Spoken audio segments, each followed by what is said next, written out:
Hey, we are live and thriving. I love it.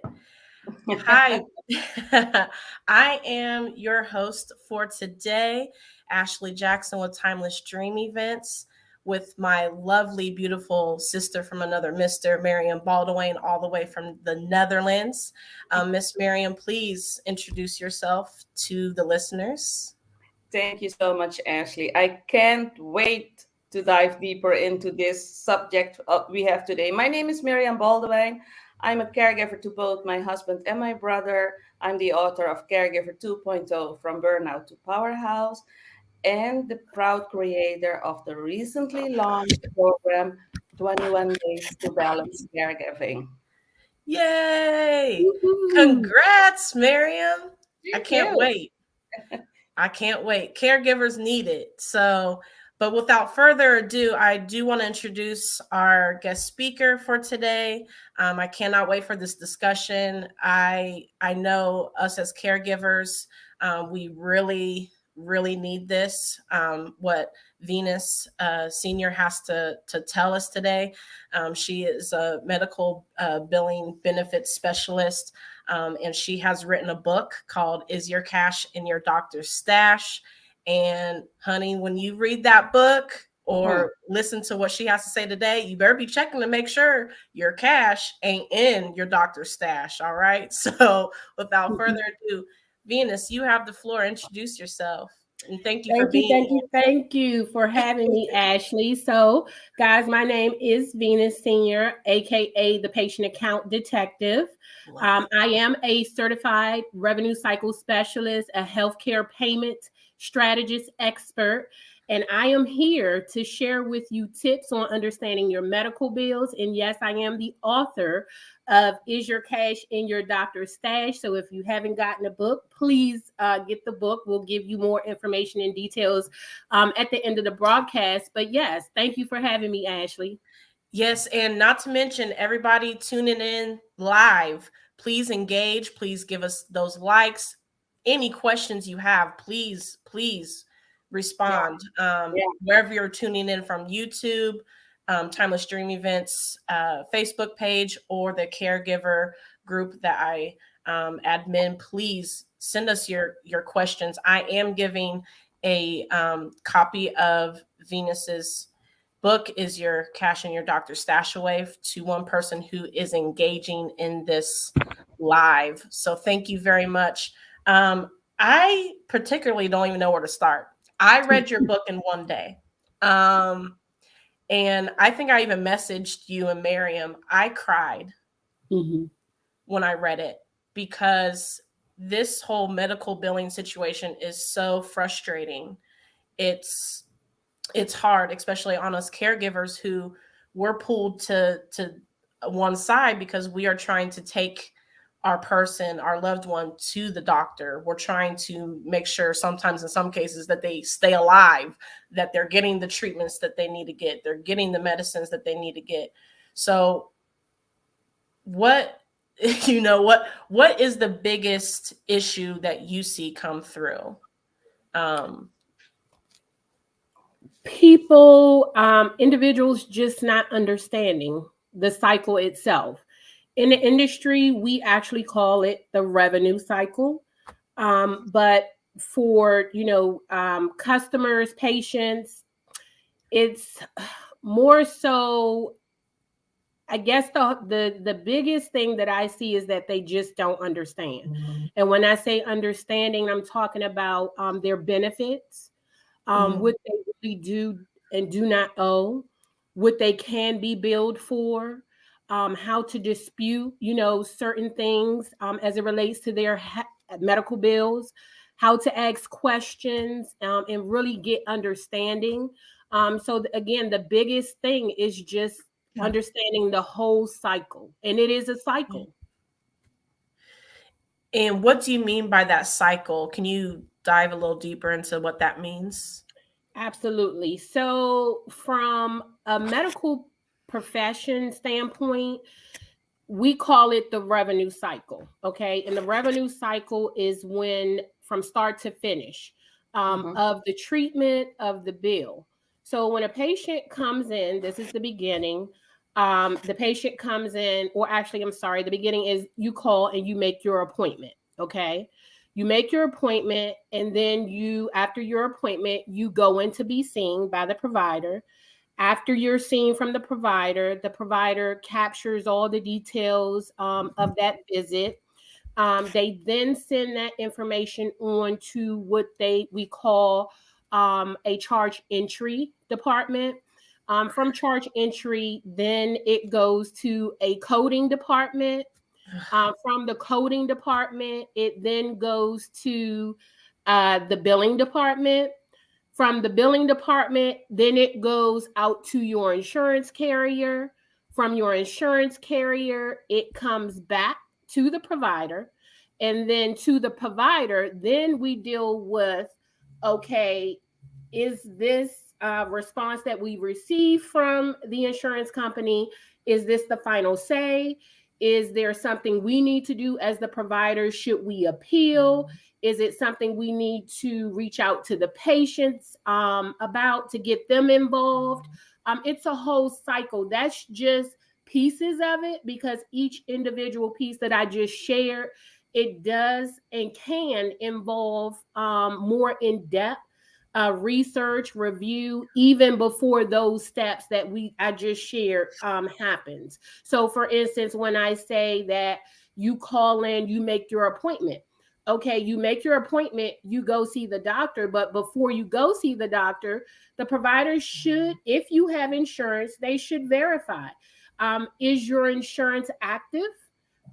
Is that benefit, the service that you're having rendered, is it covered? Is there any out-of-pocket expense that the patient should be paying up front? Are there any waivers that should be signed? The details of the benefit verification is very important and should be discussed at the time of service or at the time of the appointment registration, because that actually gives the patient the opportunity to decide then, should I go forward with this appointment? And when I say that, because we have to look at what are the out-of-pocket expenses? Am I able to meet this obligation? Is the doctor in network or out of network? So that's just one piece of it. So that's why we call it a cycle, because going through the cycle, there's also a lot of in-depthness that we have to look into to make sure that the billing process is correct. Yeah. So if I'm tired. So if the provider doesn't ask these questions, Venus, would you suggest that the patient ask these questions him or herself? Absolutely. And that's why it's important. And that's why I have actually, this is why I've decided to help you, to help, the community to understand. I've been doing this for over 25 years and working with multiple facilities. This is the trend all across the board. So if you go to a provider office, and let's just be clear, when I say provider, a lot of times, probably 99% of the time, you're not actually dealing with the provider himself or herself. You're dealing with the billing staff. These are things that the billing staff should actually talk to you about, whether it's the registration department, whether it's the appointment line. And if they don't, then these are things that you should be aware of that should trigger you to ask yourself. However, I do believe that when you're going to see a provider, because it is a practice, you're getting health care and a service, that this information should be asked to you. It should not be on the patient for most of it. But it is very important for the patient to understand their benefits. So if these types of questions are not asked, then you won't be left, in the blind when the bills come. Mm-hmm. Okay. When the bills come, because they will come. Yeah. That was exactly my point. Ask the Mhm. question, and when the bill comes, see if it's correct, right? Because this is Correct. something you talk about in your book. Check your Mhm. bill. Check your Mhm. bill. Document your calls with a provider.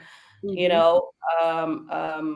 So yeah, you share so many nuggets in your book. It's so much, right, Mhm. Ashley? Yeah, absolutely. I'm just trying to uh, figure out what a follow up question should be, because, and I can only speak as the actual caregiver, right? Mhm. So, like for instance, when my fiance at the time was diagnosed with a rare cancer, and it was already in stage 4 by the time we were sitting in that office and he was diagnosed. um, we didn't have that like opportunity or that thought process to be like, well, maybe we should ask how much this is going to cost. It was either do what they said or he was going to die. And not to be dramatic, but that's what we were looking at. So at what is there anything set up in the system, which I think you do want to do, but is there anything set up in the system where someone is reaching out to these people? And I was 31 when he was diagnosed. I didn't know what I was doing, one, as a caregiver to someone with a rare cancer, and Mhm. two, we didn't know to think to ask these billing questions or what that would look like. Is there something in the system that like kind of triggers to be like, hey, we should maybe reach out to these certain Mhm. cases or all these Mhm. cases? Or Yeah. So, when a patient is going through treatment, and that's such as what you just shared with us, they have, or the medical industry has, within that facility, or the doctors or providers that you or the patient is working with, they have what's called case managers. And when what happens is when a case manager gets involved, they're looking at your medical record in detail. They're looking at what services you may need. They do communicate and collaborate with all providers that's associated with the care. And yeah, so there is something in place. But here's the thing. So I myself, in the book, I shared with you guys 2 stories. My dad, who had cancer, and he passed away very short period of time. We went to the emergency room, and the providers pretty much told us that he had issues with his gallbladder. Because of his current health situations and conditions, that facility could not treat him. So they had to move him to another facility. oh, When we got to the other facility, they ran a lot of tests, and they did share with us that my father had cancer. Well, let me say this. Let me back up. Initially, they didn't say he had cancer. What they said is that they found spots throughout his body. Unbeknownst to me, my father didn't share with me, probably maybe a couple of months ago, he had went to his doctor and they had ran some tests, and his PSA levels, which providers, when they look at that level, kind of lets them know if a patient may be up against, a cancer battle. So that information was disclosed to me. Immediately, my dad was admitted. He did get a caseworker. He decided, within a couple of days or a couple of weeks of being in the facility, once it was shared with him that he had spots, he didn't want any tests. He didn't want anything. And because of the views that they saw, they pretty much say it's cancer, without actually doing, or because he wouldn't allow it to do the actual scans that would let them know that it was cancer. So his communication with his previous provider, and then hearing with the oncologist that reviewed the scans that he did get in the hospital, it was cancer. And so he was assigned to a case manager. His case manager spoke with us. My dad decided he wanted hospice. He didn't want any treatment at all.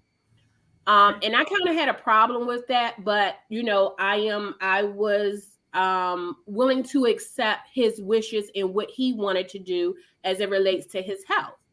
But my concern was because, I know from a professional standpoint, doctors can view certain things because of their history, in their training, in their experience, that they can look at, certain things and say, hey, this is what it is. But that did not happen. And so, okay, my dad decided that he did want the hospice care. When he got the hospice care, we had the case manager who looked over his case, looked over his insurance information. They asked us about his financial situation, not knowing that I myself was in the healthcare field. I didn't disclose that to them at all. So I wanted to really see what they would provide us with as it relates to all of the information that could assist us in accommodating my father's wishes. The case manager, again, I didn't disclose to them what I did and what I knew. They gave us some options, and those options were where he resided in at that time, receiving his care. They told us after we shared, his financial stability, his insurance information, which they had on file, that he wouldn't be able to. They couldn't move him to a facility that could pretty much assist him with the end stage of the life transition because of his financial situation, they told me, and because of his insurance, because of the state that we were in. We were in one state, his insurance was, he had Medicaid and Medicare, which was, his Medicaid was in another state. They called around, there was no beds, to transfer him to the facilities that would take his insurance, the Medicaid.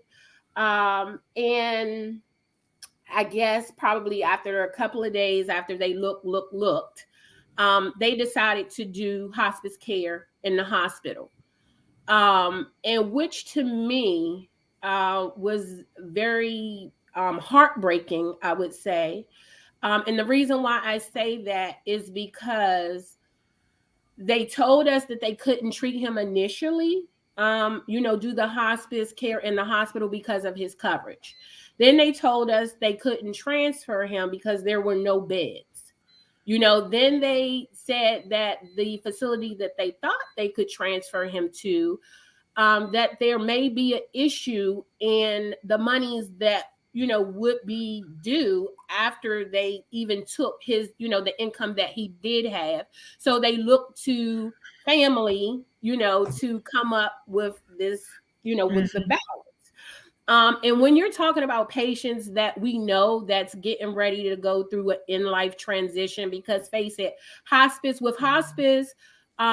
you can recover for hospice. I'm not going to say that hospice is an absolute death sentence, but when kind of the prognosis and, what providers have shared with you about specific cases, then you kind of know where it's going. But again, we're not God, so, anything can change, but it was just disheartening to go through that process where I felt like, okay, it's not really about the treatment. It's about, are you going to get paid?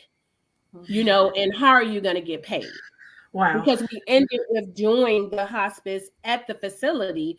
And it, it's frustrating when you as the family, you're there, you're talking with the professionals and you're trying to, get certain things done, provide, information. And they don't give you very much information. And honestly, it's just a matter of, are you covered? Where can we put you, and what insurance will take you? I'm sorry, what facility will take you with the insurance that you have? Yeah. So Miss Veronica, she actually said, because of finances, they decide the care that they are going to give, and that's horrible. I know my mom, if she's on, can back that up too. She's had experiences with nursing homes, and her mother. The insurance provider decided where her mother was going to go, despite whether they were going to give her the best care or not.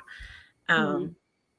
I just I find all of this confusing, and I feel like they do it on purpose. Mhm. Because and I would like Meriam to share what she shared with us earlier this week, how it works in the Netherlands. Like, it just seems so cut and dry. And it's Mhm. like, why can't it be like that here? Where Miriam was surprised when we shared with her, Venus, that one person from one hospital visit can receive multiple different bills, because you're getting billed from the hospital, the doctors that came in and maybe saw you for 5 seconds, the anesthesiologist that put you to sleep in under 5 minutes. I mean, the list goes on and on. You can get like 10 different bills from one hospital stay. And Miriam, can you just tell everybody what happens in the Netherlands? So here in the Netherlands, it works like this. For instance, I pay a monthly amount to the insurance company. I think it's around $160 US dollars per month, and I have a basic insurance with an upgrade. You can upgrade to level 1, level 2. So when I go to the doctor, the emergency or whatever, I don't have to pay extra because most of the things are covered in the amount I pay. I do have, I think you call it a co-insurance of 407 US dollars per year. So extra cost, medical cost made above that amount, 400. For instance, if I go to the I need surgery and part of it is not covered, and for instance it's like 500 US dollars, I'm just making this up, I have to pay the $407 first, and then the insurance company will pay all that's above the $407. But I don't get a separate bill from the anesthesiologist or the whatever, we don't get separate bills here. Mhm. And the basic insurance here, practically all surgeries are covered in the basic insurance here in the Netherlands. Mhm. I pay like I think $20 per month for this amount. I have 2 treatments for the how do you call this, the dental hygienist, is that the Mhm. name, Mhm. The and dentist. the dentist. So Mhm. I can go to the dentist and the dental hygienist Mhm. for $20 per month, Wow. each of them twice a year, to make sure that, so this is practically how it works in the Netherlands. And we are not even the best because from what I know, Germany, the insurance is better in Germany and the Scandinavian countries. So when I heard from you what you are doing for, all the patients, I was like, whoa, this is Mhm. very confusing for the patients. Mhm. And I'm so happy that you wrote your book because you are really dropping gems in your book. Yeah, Thank you. absolutely. Yeah. Yeah. Um, it just makes it so discouraging, and like I said, confusing, because you can send in a payment to one provider thinking that you're paying Yeah. the whole stay or whatever off after, um, and then after it's like, okay, you're still getting the bill from that same date, the same stay, but it's someone else that's, coming to collect. So I do want to go to, I made a ton of notes and highlights in the book. There was one thing that kind of caught my eye. I can't remember the figure now. I don't think I highlighted the figure, but what is the figure again of how often the billing or provider, I'm not sure which it was, how often do they get the bill wrong? I think it was like 80 Whoa. Was it So that number was very large. We're talking about in the thousands. Okay. In the thousands, that a patient may receive an incorrect medical bill. And it's a lot that encompasses, what's wrong when you receive a medical bill. I believe that was in, if I'm not mistaken, chapter 2. I believe it was in chapter 2. I think so, because I made a note to ask how many times does this happen. Is this the part? Is this it's actually, I take that back. It's actually millions. Let's look on page 14. Over 186,504 people receive a bill that did not belong to them. And this was statistics that was looked at in the 2018 population of 327 million people. So there's like thousands, and that was just 2018. So now we're in 2022. So I'm sure it's probably up from that time. And especially, we're in this, situation where we're dealing with COVID. And, there is a lot of misunderstandings with what patients owe and do not owe, even as it relates to the ongoing changes, for that service. So the amount of medical bills that people are receiving that's incorrect is so alarming. Wow, amazing. I mean, we're talking 6 figures. Yes. And I really, when you gave the step-by-step when you're looking at your bill in your book, I'm like, all right, next time my husband gets one in the mail, I'm be looking now a little closer. Okay, does it say his first and last name? Does it say, because we always put his middle initial on his things. I'm going to make sure it has all 3 things. I'm going to make sure the address is right, the birthday, the social. I'm going to be keeping a closer eye, because you just expect those people to do their job right. You don't think twice about a bill. Like I know my grandmother, anytime she gets a medical bill in the mail, she's paying it off. And my mom has had to tell her, like, no, hold on, no, look first. Let's make sure that this is right. Because what my mom went through with her parents in their medical bills, she's trying to help her mother-in-law, like, no, let's make sure that this is something you actually need to pay before you just send off a check. Yeah, absolutely. And what Venus is also sharing, what I love about the bill, is check the code. I believe you call it the Cpt code. Yes. Yeah, Cpt code. We do have a couple of codes, but the 2 most important is the Cpt code. That's the current procedural terminology code, and what that actually tells is what type of service you had, whether it's an office visit, whether it's a colonoscopy, whether it's anesthesia you receive. It tells what service you actually received. Then you have the diagnosis code. And that's pretty much, as it states, the diagnosis, what the issue actually is. Do you have a cough? Are you wheezing? Did you get staples? Stitches? Is it, COVID? Certain, it just describes your actual issue. Okay. Yeah, and it's so easy to make mistakes because in your book you also talk about several tests.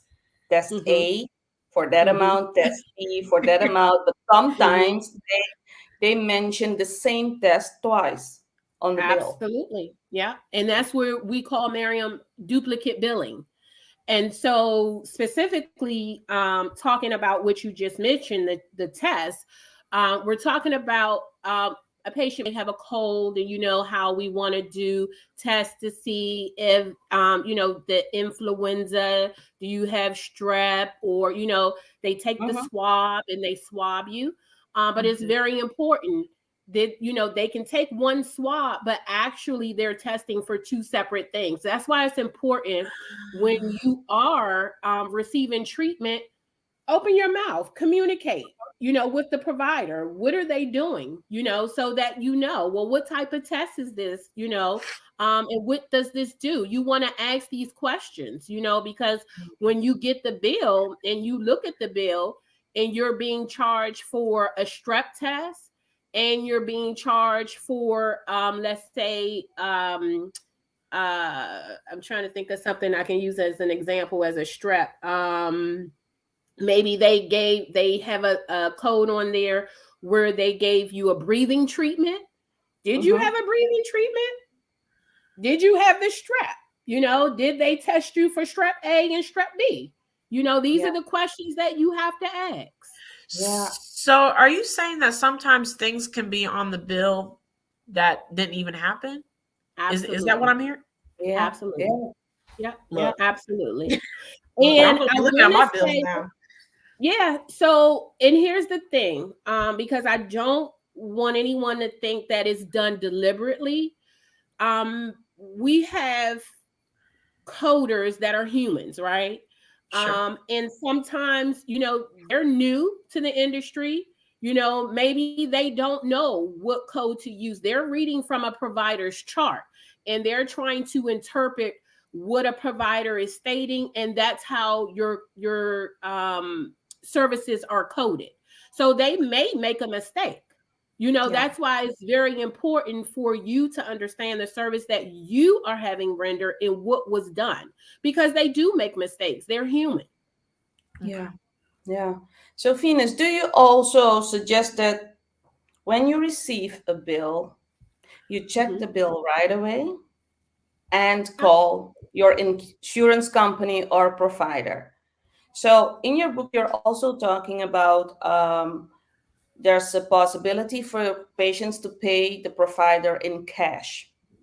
Mhm. Would you really, really recommend that to pay in cash?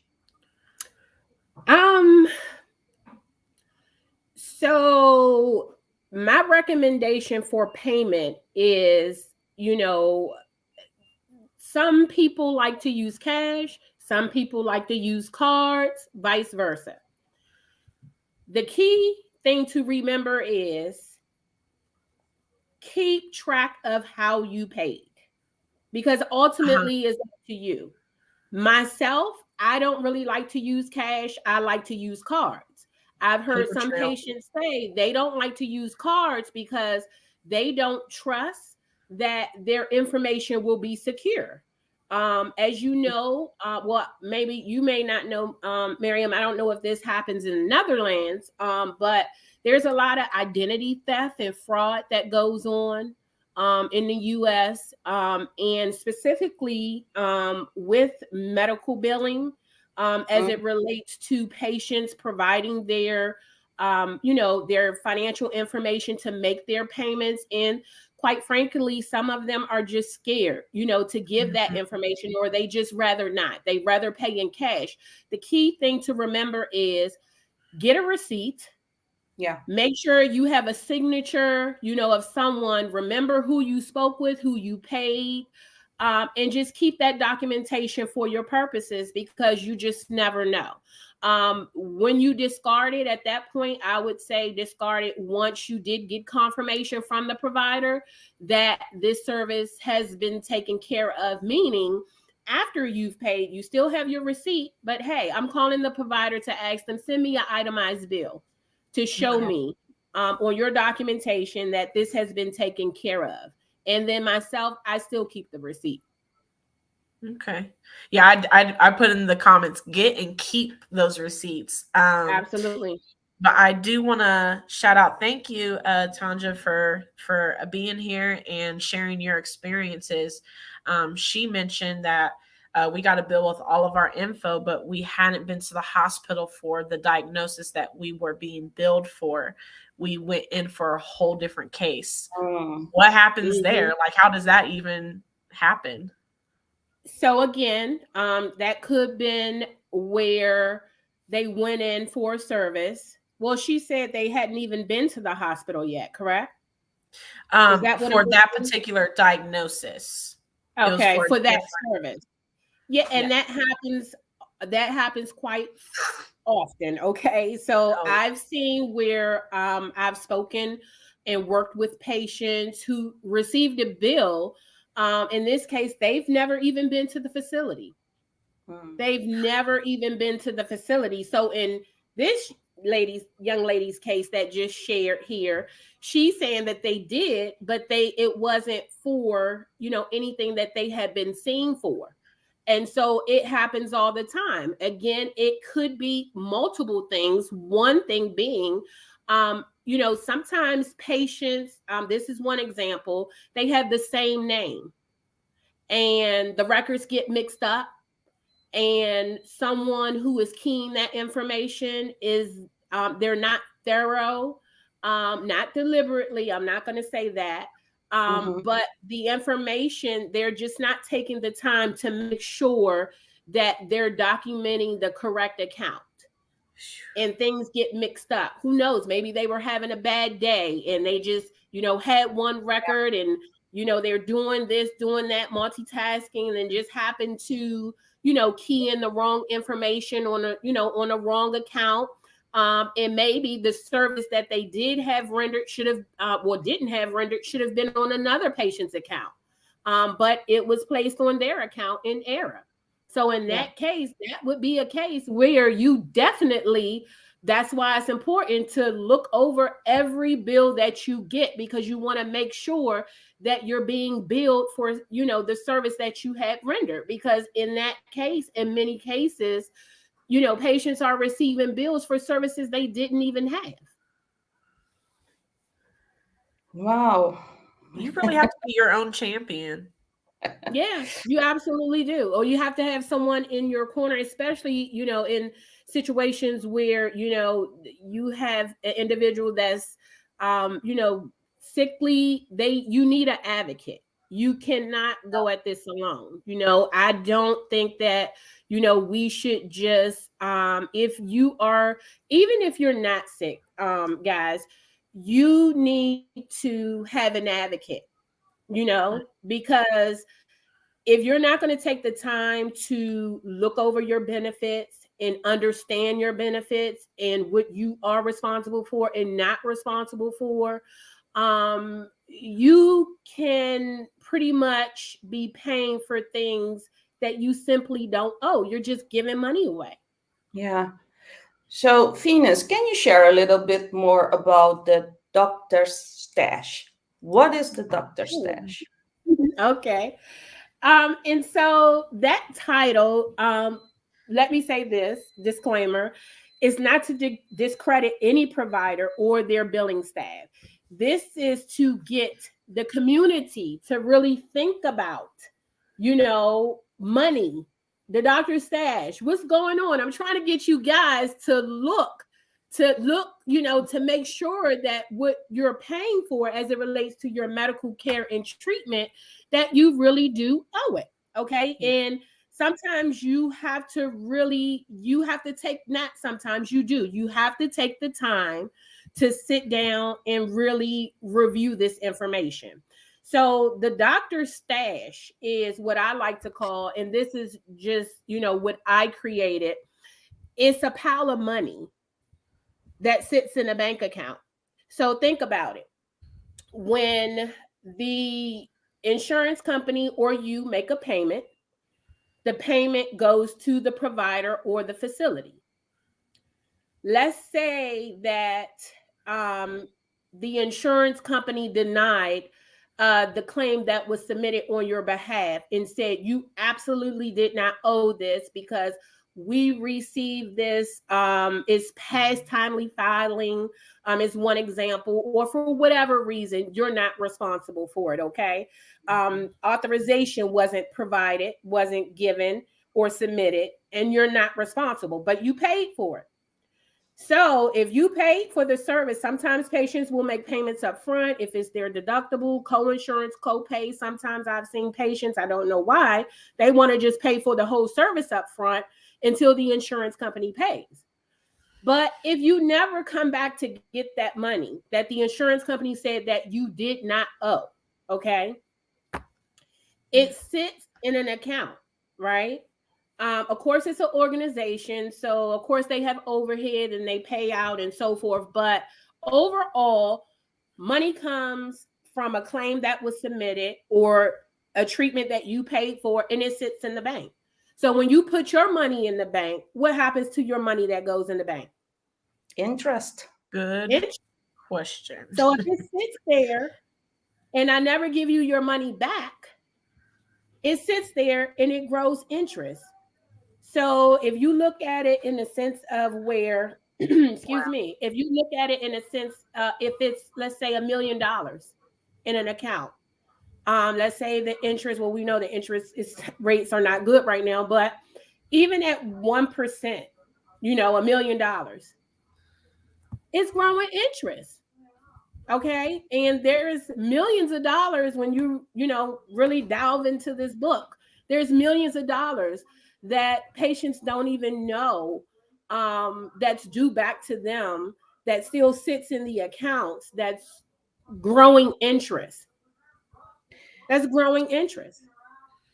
So that is the cash in the doctor's stash. So the doctor's stash, if I'm hearing you correctly, literally just sits there until someone says, excuse me, can I figure out where my money is? Absolutely. Absolutely. Until either they say where my money is, or until they get the opportunity to review it to say, hey, this doesn't belong to us. It happens, but you got to think about it in this retrospect. If you have a very large organization, I'm just throwing these numbers out there of probably 50,000 doctors, and you have a staff of about, for these $50,000, of about maybe 20 people, and you have tons and tons and tons and tons of monies that were paid that the patient or the insurance company really didn't owe.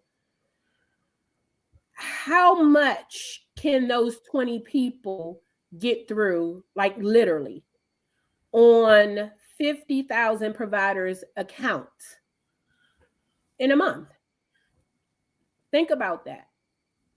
So you have to have the staff. It's not that they don't, want to give the money back, but it takes research sometimes to determine, is the money really due back to the patient, or is it due back to the insurance company? Wow. And documentation is key.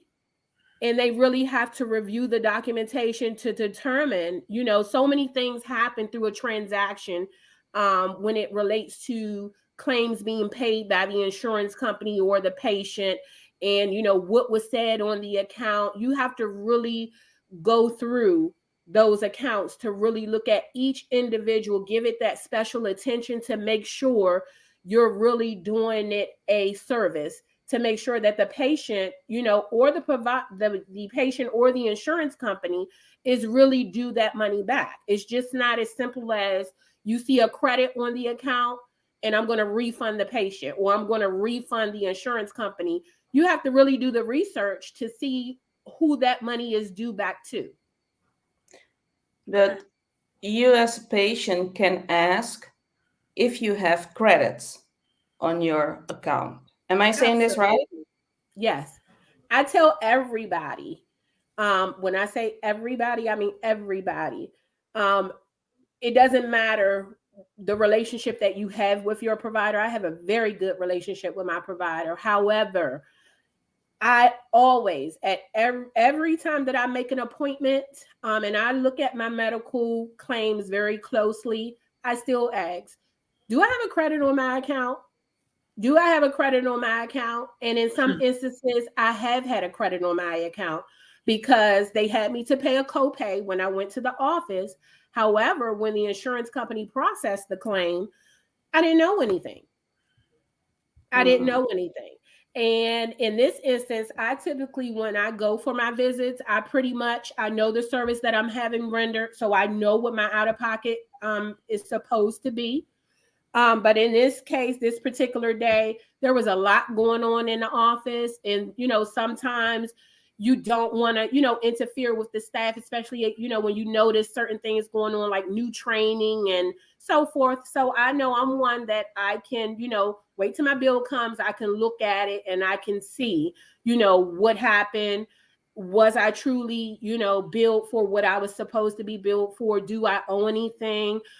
Do the provider owe me money back? But I know this because I'm familiar with the system, but someone who may not be familiar with the system, you may not know to ask. And so that's why I always tell people to ask every time you go to the doctors, do I have a credit on my account? And you guys will be surprised. Okay, you will really be surprised. I think in a book I talked about 17 years ago, you went to see a provider, and guess what? That money is still there in some instances. So you may say, well, 17 years ago, they didn't dissolve it, or, why is it still sitting there 17 years ago? They don't have the staff to do the research. And what happens with the interest?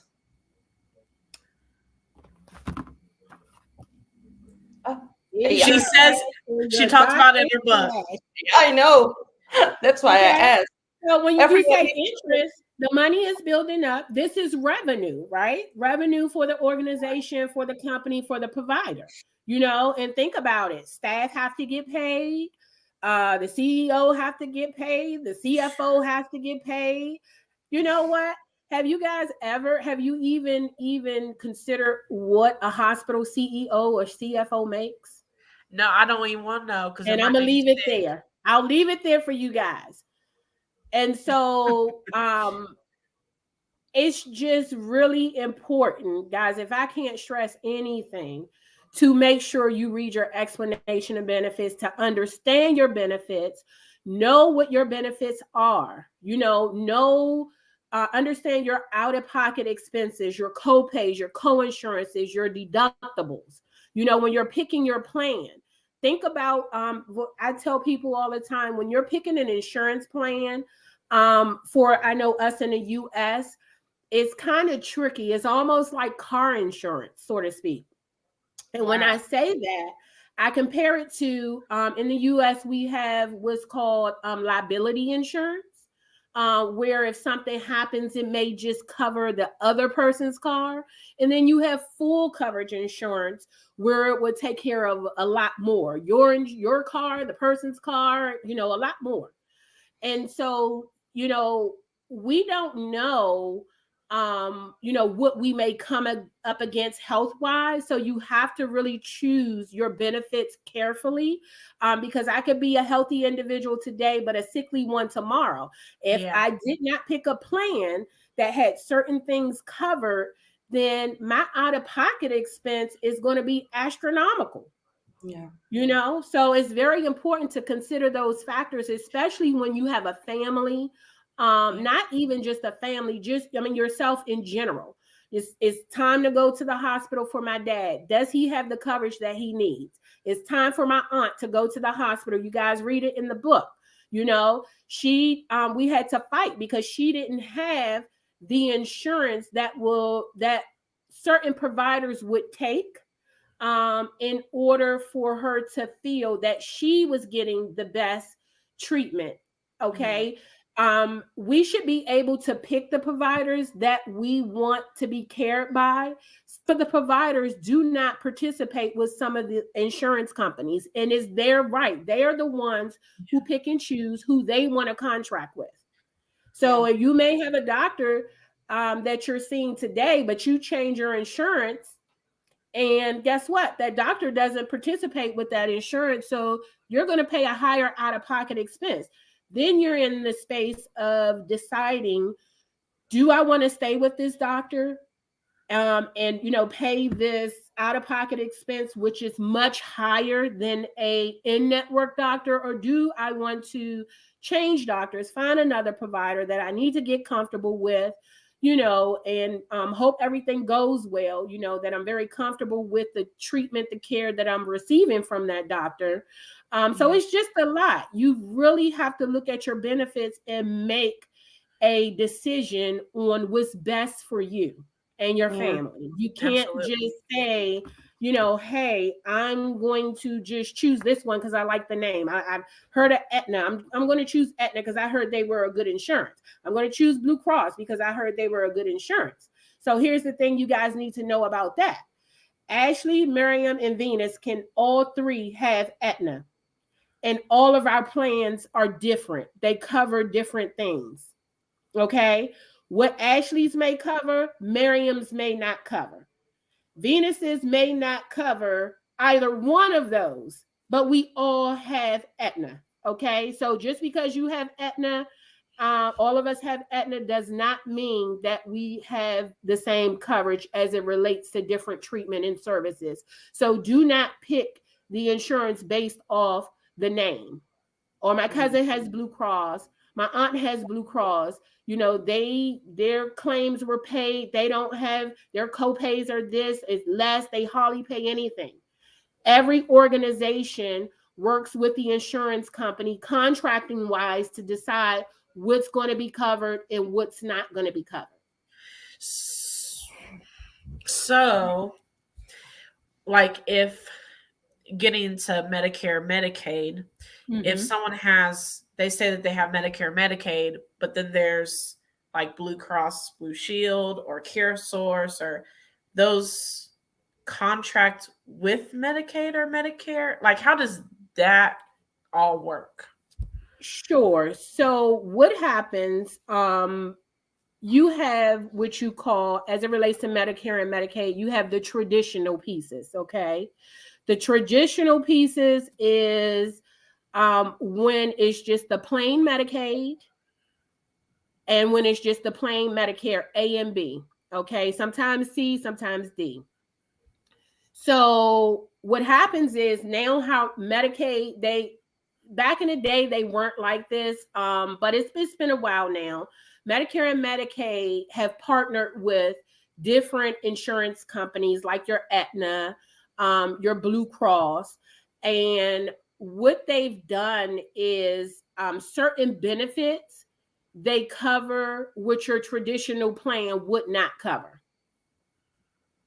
And so it's called a managed healthcare organization. And so now with Medicaid and Medicaid specifically, let's say you get approved for Medicaid, they give you a window in where you're supposed to, select your managed healthcare organization. And again, the difference is the benefits. Okay.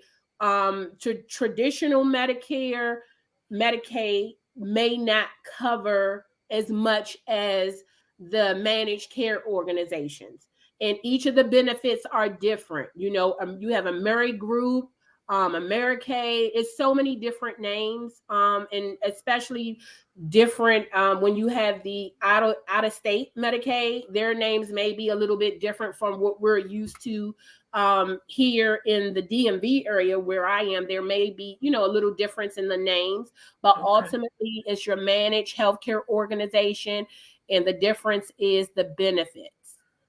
Okay. So they may pay a little bit more than just your traditional Medicaid. In some cases, I would say is good, just depending on, the individual circumstance. Sure. It just depends on the individual circumstance. So just to follow up with that question, I don't know, Miriam, if you have a question. Did you have one? Oh no, I do have so what exactly, because just to bring this all together, what exactly do you do to help people just navigate? Like if they get a bill in the mail and they're just like, you know what? I was listening to that Venus senior talking. Now, what does she do? Because I need some help. I don't understand what I'm looking at. How can Venus help me? So what I do is I sit down with you and I review your medical bills. If you have questions on what you owe and do not owe, if you're thinking that, hey, I may be due some money back, if you're wondering, hey, can I see this provider? How does this actually work? What questions should I be asking the provider? I help you navigate the system. So whatever your question is relating to you being seen by a provider as it relates to your insurance benefit before and after the service, the questions that you should ask before, the questions you should ask after, how to review your EOB, how to determine what you owe, what you don't owe, how to get any money back that's due from you, how to communicate, with the providers and make sure that you're getting timely responses. That is what I'm here for, to help you navigate the system and get the answers that you need. Because a lot of times, even with you calling into the offices, I'm sorry, sometimes you just don't get those answers. So that's what my service is, to help you to navigate it. Okay, great. Yeah, and y'all, I put it in the comments, her website, and it's up here on the screen here. If you are looking for some help from Venus, I have told y'all time and time again on this channel, I believe in coaches and the extra help. Pay the people that are experts in the field, because they'll get you right, they'll get it right, and get you right. So definitely thank you for, just explaining deeper into some of these things, because, I can call the billing department at my husband's hospital, and first of all, half the time they don't want to talk to me unless they hear his voice giving them permission to talk to me. And the way he's like, will you please just talk to this woman, because she's going to be the one fighting for me. I don't know what's going on. He's just trying not to be sick. Absolutely. That's his job, to not be sick, to be healthy. So once I leap over that hurdle, then it's okay, I'm not understanding. And they're like, well, what are you not understanding? He doesn't have XYZ. And I'm like, but according to my paperwork, he does have XYZ. So it's like there's a standstill. So just helping people navigate this process. I'm so glad that you wrote a book on it. I'm so glad that you're offering your services for people to navigate this, because it's very hard and it's confusing. Yeah, very confusing. It's hard and confusing. And, we caregivers, every now and then, we need some time to breathe. So what I want to ask you, Venus, do you have any tips for caregivers who want to apply for respite care? Oh, that's a good one too. Yeah. So what I would suggest to you guys is to look at all benefits. Let me ask this, because I don't know, where do you guys get your benefits from? Ashley? Oh, me? Well, for him specifically, it's Medicare, Medicaid.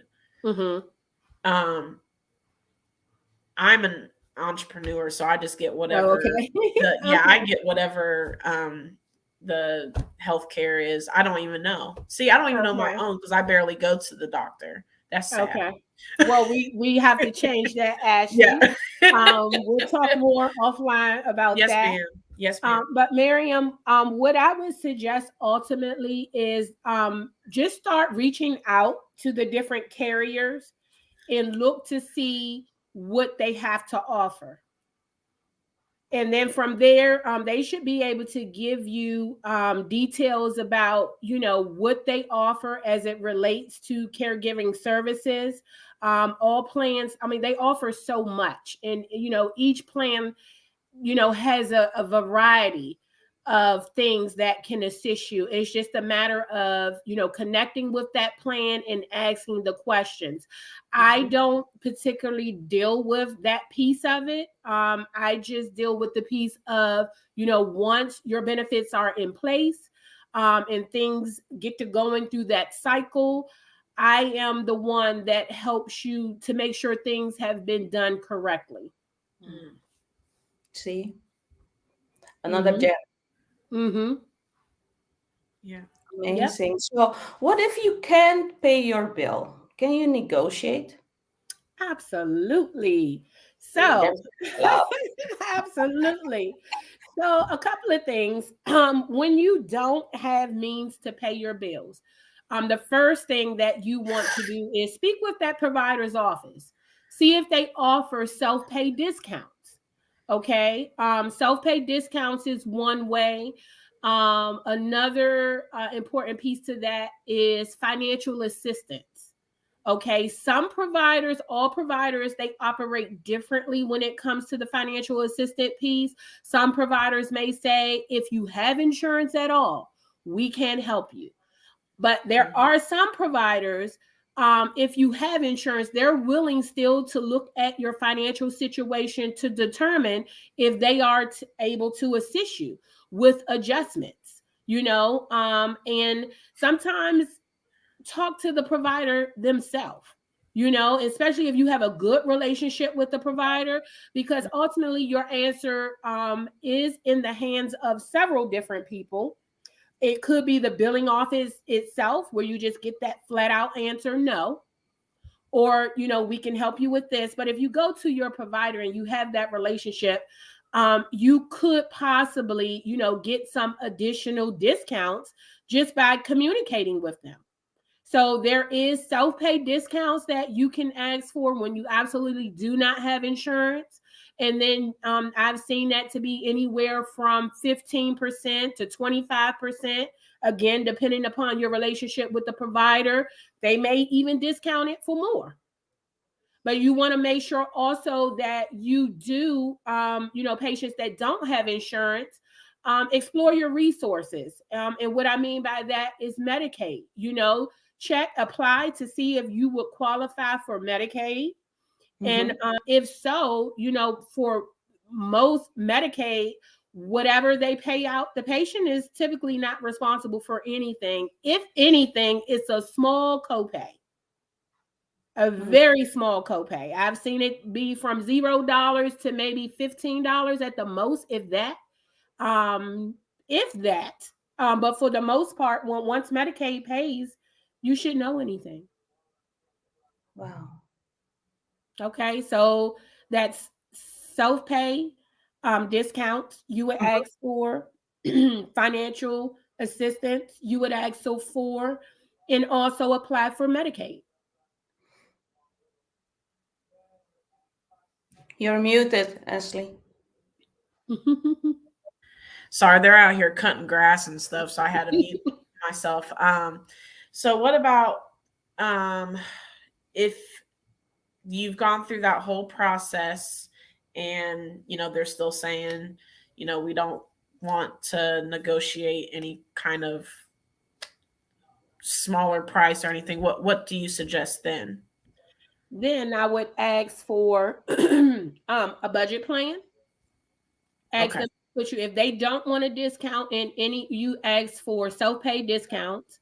You can ask for prompt pay discounts. Hey, if I pay this right now, are you willing to waive the rest? I've seen it discounted at 25%, 50%.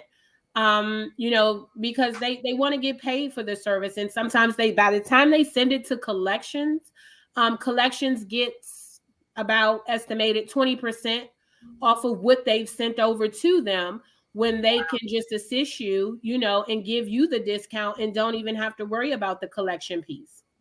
Okay. Hey, I just wanted to bring Miss Veronica on the stage because she's been engaging, and I know she's like ready for a question, I think. So I just wanted to bring her to the stage. I hope y'all don't mind. Miss Veronica, please. What question? I know you got a question or something. You know, I have a prayer. Oh, okay. Okay, she coming to pray. Pray over these bills that they disappeared. Oh my goodness. Okay. Good to see you, ladies. You too. Wow. I never knew any of this. Mm-hmm. This is you have a lot of wisdom and a lot of knowledge. And it's been awesome for you to be able to share it with us. I'm 53 and just now learning a lot of this. I mean, I go to the doctor, you know, I'm that one that gives the money, the whole nine. But I will be asking, do I have a credit? Because, honey, I can date way back on how long I've been going to the doctor. But my prayer for you, well, first of all, Meriam, honey, thank God for the benevolence that, you know, you ain't got to do, but $20, that's not our story here. Mm-hmm. Not our story here. Mm-hmm. On Medicare, I'm sorry, because I was on Medicaid. I'm on Medicare, but you'd be amazed on what is accepted and what is not, what doctors accept and what doctors don't, what pay, what is not accepted. It's been unbelievable to me. Like I commented, they will stop your visits if you owe a bill. And I have edema in my right leg, and they were wrapping it. And in between switching Medicare, like Plus, Advantage, or whatever you want to call it, in between there, I was keep going to the visits, but then I got a $927 bill. Wow. They stopped me from coming to get my leg wrapped until that bill was paid. Until the bill. Yeah, they might not do it now, but it was on my credit report. Made it look as though she doesn't pay her bills. No, that was not the story, ma'am, sir. That was not the story. But all this wisdom and knowledge today, my prayer for you is that you continue to give it out, continue to help, because it's a sad thing. I'm loving to see our Black faces on here. Me and Ashley, well, I'm married to somebody, a Caucasian, and you know, it is what it is. They look out for them, and I'm that honest wife. Y'all look out for y'all. We have to look out for us. And this is amazing that you have this much wisdom and knowledge to give. You've wrote a book and you're giving it out. So my prayer is that God continues to give the three of you more wisdom, more knowledge, for Ashley to be able to bring more people to give us this wisdom and knowledge that you guys have. It's amazing. God bless you. I'm sorry for the different losses, but I'm excited for the gains of the knowledge and wisdom that God has given you, and that he continues to give you, and you continue to give it out unto us.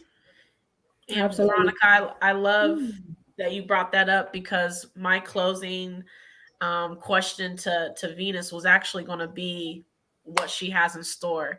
And for that prayer to just go on into Venus, let the people know what your big vision is, what you have planned.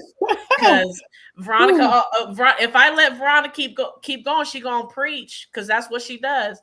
So, but I'm gonna say Veronica doesn't even know, but she came on here to pray over what you've got coming. So please share with everyone what you've got coming, Venus. Absolutely, and that was nothing but confirmation. Whew.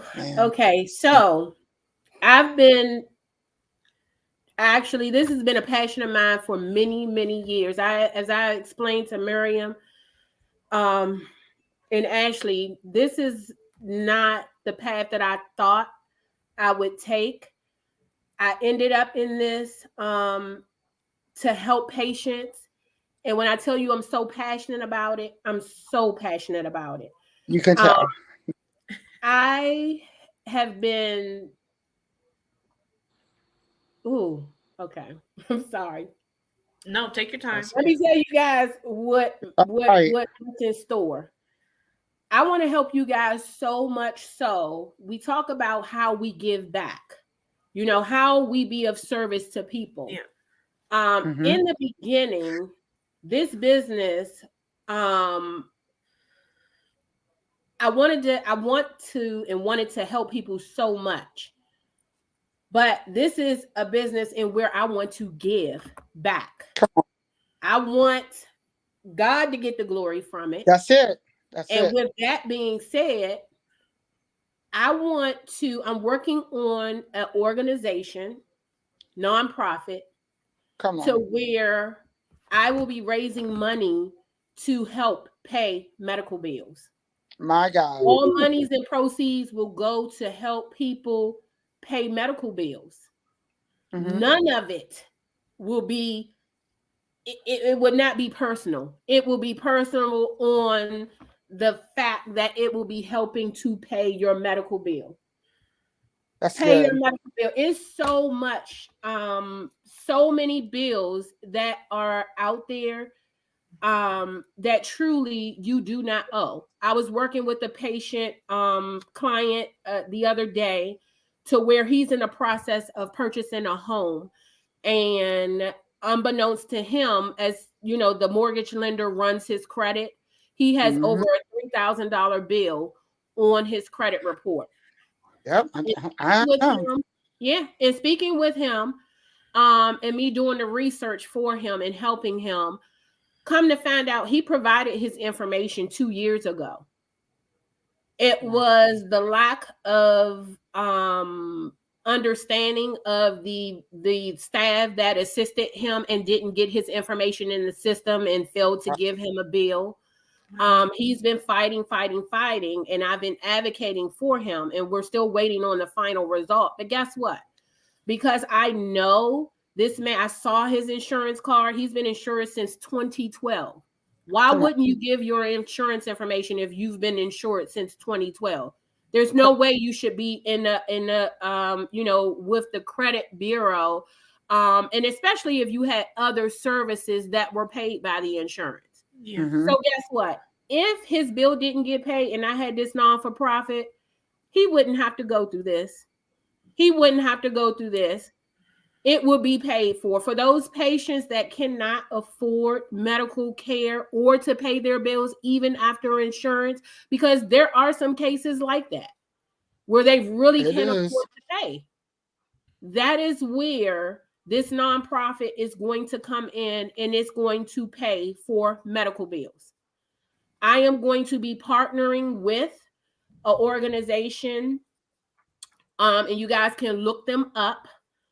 They're called Rest in Peace Medical Debt. You may have seen them on Facebook, where they have also been paying medical bills for people. And that is my heart. That is my passion. So I thank you for coming on and giving that confirmation, because I'm going to do everything in my power to make sure that it comes to pass. That medical bills are paid when you cannot afford to pay them, when you just don't understand, when no one took the time to explain to you the process, and then you end up with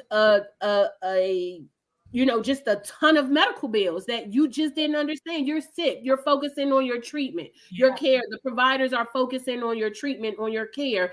They're expecting the business office part of it, the administrative part of it, to do their part. And when you don't have people as passionate to take the time to make sure that the T's are crossed, the I's are dotted, then that's when we fall in these pits. That's when you have these medical billing pitfalls. And I'm here to tell you, as God is be my witness, your confirmation today, we will, this nonprofit will get up and running, and you guys, this is it is. Yes, it you is. will hear more. We will get bills paid. We will Come have on. services where we can, help and provide it, educate at no cost to the patients. That is key. You can't, if you need help with your medical bills, we should be there to be able to help you. The information is there, but you just have to be educated on it and get the understanding. So yes, nonprofit is coming. Just, be on the lookout. You will hear more about it soon, very soon. Wonderful. Beautiful. Thank That's you, amazing. Venus. Yeah, I've been dropping everybody that's tuning in now or that will tune in on the replay. I've dropped her her IG, her Facebook, also where you can find her book, her website. If you're needing a sleuth, a detective, we're talking to her right now. Absolutely. Absolutely keep your eye out for what Venus has coming. She's not done. Not by far. And so we definitely appreciate you being here with us, Venus. And it's probably not going to be the last time because Meriam and I like to talk. So it probably won't be the last time. We really appreciate you. This was a long time in the making. Yes. And I do want to give a huge shout out to Sarah, our collective writing coach, because without you, Dr. Sarah, we would not even be talking. She has helped all three of us. She was our writing coach and our editor. So thank you for introducing us and bringing us together. I just really appreciate what you're doing and what you're going to be doing, Venus. It's so necessary. I will be, I'm going to give 2 books away. So I will be collecting the names of everybody who was on the live today, and I'll be giving out 2 books from Venus. Is your cash in your doctor's stash? And you all, if you didn't get the passion this woman has off this screen within the first 2 chapters of her book, you're going to be sitting there crying, because I cried. Y'all know I'm a crier though. Anyways, it's because you can feel her passion jumping off the page to help people get rid of this crushing debt that we don't need. Even if you're not a caregiver, even if you're not the one sick, you just want to be healthy. You don't want to have to worry about $1,000 bill coming in the mail, because then that might just give you a whole nother tailspin of anxiety. We don't need that.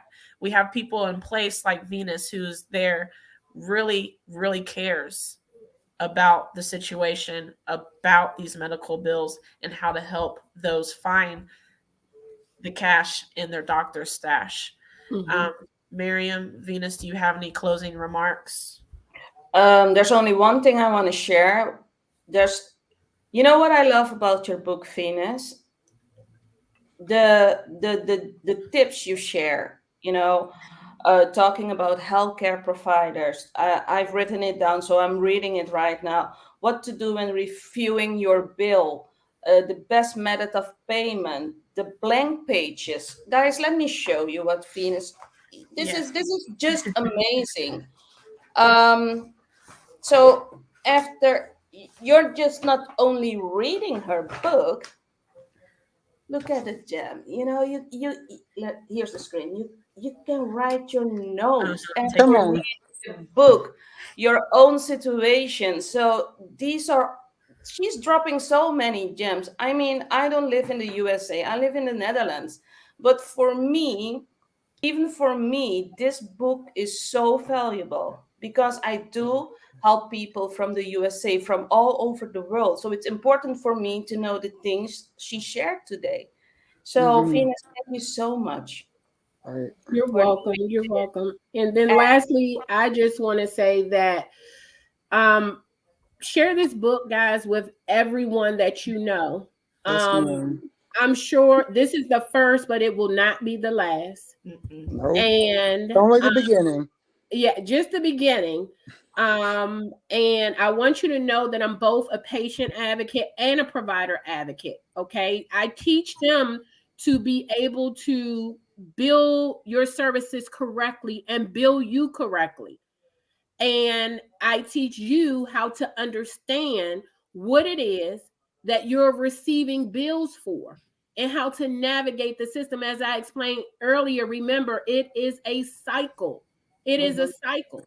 And I post that cycle on my Instagram pages, my social media pages, so you guys can look at it and see and begin to process and think about it. But I want you to know to share this book with everyone you know. Tell them to share it. The proceeds from the book is actually being directed to building this nonprofit organization. Okay. So I want you guys to know that it is a purpose. It's a purpose for this because there's so many people that need help. And as you read the book again in chapter 2, there are hundreds of thousands of people that receive bills that are not theirs, that should not be billed to them for whatever reason. Okay. So share this book and know that your purchase of the book is going towards a good cause. Okay. And that's to help individuals to pay for this medical debt. Perfect. Wonderful. Thank you so much, Venus, again. And y'all, you haven't seen the last of her. And of course, you ain't seen the last of Meriam and I. So thank you guys for tuning in. And for those that will do, watch the replay, thank you so much. Like, follow, and just watch what Venus does. Watch her, okay? Thank you so much, everybody, for tuning in. Peace. Thank you. You guys have a wonderful Bless day. you all. You too.